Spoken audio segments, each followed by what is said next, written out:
Welcome to the Real News Network. I'm Paul Jay in Baltimore. The Canadian cabinet minister, who is in charge of the Canadian International Development Agency, has said he is going to review Canada's aid to Haiti, suggesting they might suspend new money for Haiti. And here's what he said. Our government has a responsibility to maximize the value of Canadian taxpayers' dollars. However, we remain concerned with the slow progress of development in Haiti, in large part due to weaknesses in their governing institutions. Fatino said this in a statement posted on the CIDA's website on Tuesday. Now joining us to talk about development in Haiti and what he thinks of the Canadian minister's statement is Mark Weisbrod. Mark is co-director of the Center for Economic and Policy Research in Washington, D.C. He's a regular columnist for The Guardian and a regular contributor to The Real News. Thanks for joining us, Mark. Thank you. So what do you make of what the minister's saying? They're saying that there hasn't been enough progress, they need more transparency, and that essentially the governing institutions of Haiti are failing. Well, the first two things, there definitely hasn't been enough progress. I mean, it's terrible. You had, 1.5 million people were made homeless by the earthquake. You still have 358,000 of them living in camps. A lot of the ones who've been moved out of the camps were just forced out, and so they don't have any place to live. You have 1 million people living in housing that's that's basically unsafe, that they shouldn't be living in, that either need repairs or are supposed to be demolished.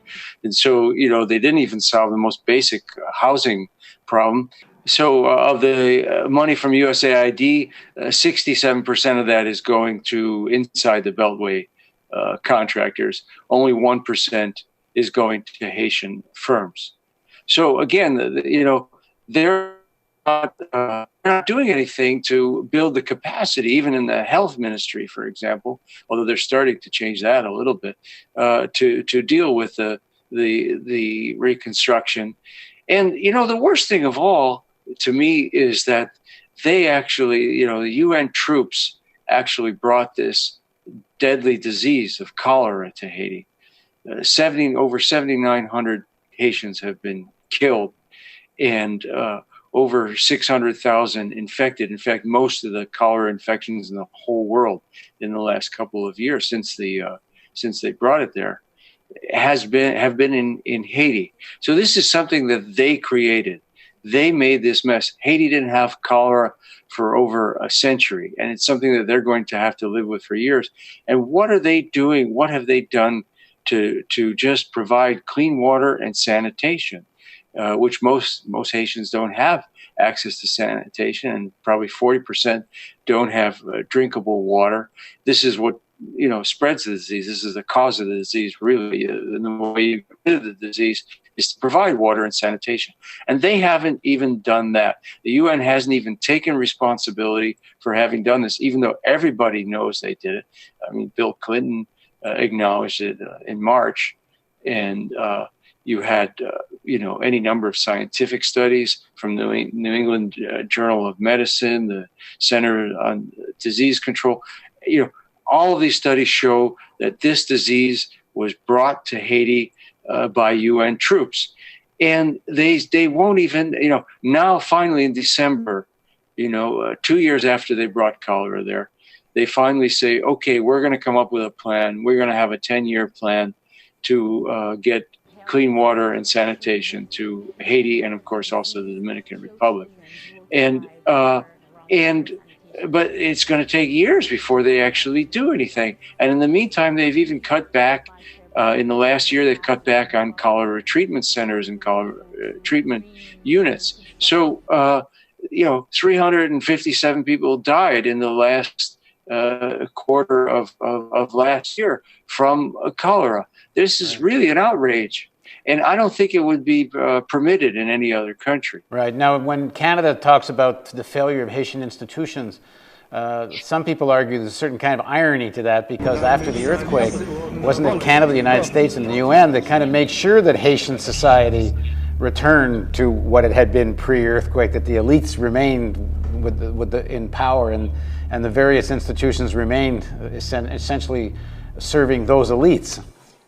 Well, it's worse than that. I mean, why don't they have a government? Because, the U.S. and Canada and France have overthrew the last democratically elected government in 2004, and that's when they brought in the UN troops. And I should say, a lot of people think the UN troops that brought the cholera to Haiti actually came in after the earthquake to help, but that isn't true. They actually came in after the coup in 2004, which was the second time that the United States overthrew the democratically elected government in Haiti. The first in just the last 20 years. The first time it was the same president. It was Jean-Bertrand Aristide. He was overthrown the first time in 1991. So why doesn't Haiti have a government? Because the so-called international community, they never let them build a government, never let them have their own government.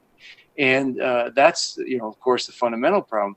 And then you look at these troops who were never invited there. Then they bring this deadly disease, and they're eating up, most of enormous amounts of money. In the last 2 years, the money that the UN troops have cost just to maintain, and these are people, troops that the Haitians don't even want there,